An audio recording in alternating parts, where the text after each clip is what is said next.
အားလုံးမင်္ဂလာပါကျွန်တော် Mambia 2v2 Pro Max ပေါ့နော် version အသစ်ဖြစ်တဲ့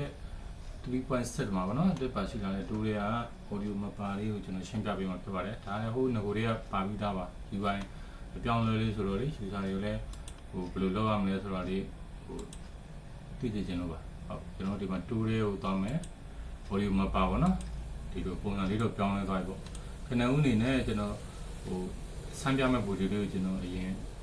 ဖွင့်ပြတော့ပါတခါတည်းပဲတော့လည်းမကြားနေမှာဆိုတော့အဲ့တော့ကျွန်တော်ဒီမှာ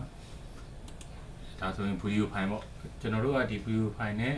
တခြား software တစ်ခုပဲဖြစ်ဖြစ် online မှာပဲဖြစ်ဖြစ် quality ကောင်းကောင်းနဲ့ကိုကစူတန်ဖြောက်ထားတဲ့ audio file လေးထုတ်ပြီးပြီဆိုရင်အဲ့ audio file နဲ့ဒီ file ကိုကျွန်တော်တို့ကပေါင်းစပ်ပေးမှာဖြစ်ပါတယ်အဲ့ audio file ကိုလည်းကျွန်တော်ကတ်ရက်ဒါတော့ကျွန်တော်ငကိုတော့ကဟို AI vocal remove နဲ့ split လုပ်ထားတဲ့ file ပေါ့နော်အဲ့တော့ကျွန်တော်ဒီ file ကို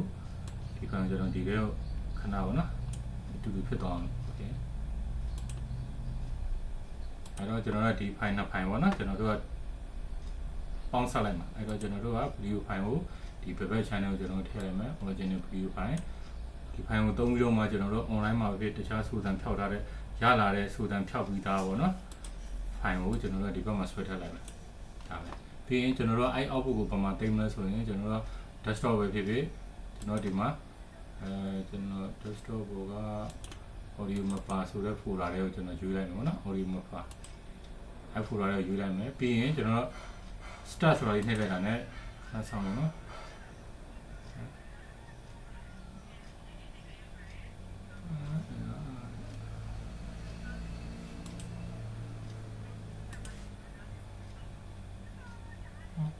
အဲ့တော့ထပ်သွားပြီအေးရတော့ပြရတယ်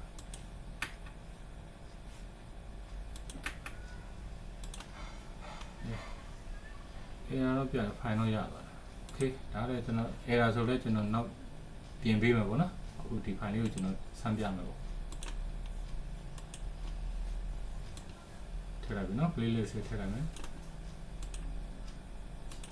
ဒီမှာ promote ကိုလေးပြမယ်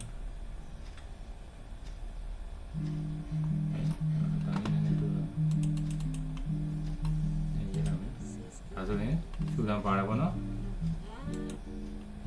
โอเคနော်ပြောချင်တာကဟို audio track ပေါင်းစပ်လိုက်တာပေါ့နော်အဲတော့မိမိ query ကောင်းကောင်းနဲ့ရလာတဲ့ audio file နဲ့မူလ original video file နဲ့ကိုပေါင်းစပ်လိုက်တဲ့ပြီးတော့မှဒီမှာ audio track တစ်ခုအနေနဲ့တိုးလာတယ်ပြီးရင်ကာဝေးဆိုမယ်ဆိုရင်လွယ်တကူဆိုလို့ရတော့မှာဖြစ်ပါတယ်ဟုတ်အားလုံးကျေးဇူးတင်ပါတယ်ခုန error ဆိုရင်တော့ကျွန်တော်နောက်တိတ်လဲအရေးမကြီးတော့လာမယ့် update ကြမှာပဲကျွန်တော်တခါလေးပြင်ပေးလိုက်ပါမယ်ဗျ